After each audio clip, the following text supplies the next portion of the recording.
রূপ কি খাচ্ছিস? ভাত, শুধু ভাত? আর কি? কি দিয়ে? মাছ।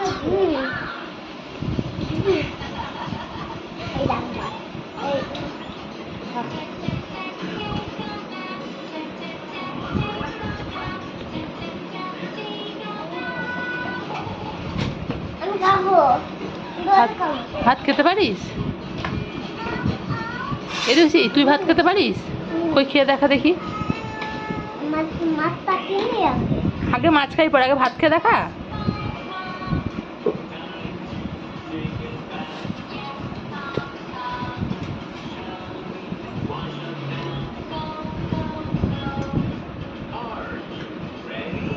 তাহলে বাবাকে কালকে কি আনতে বলবো তাহলে?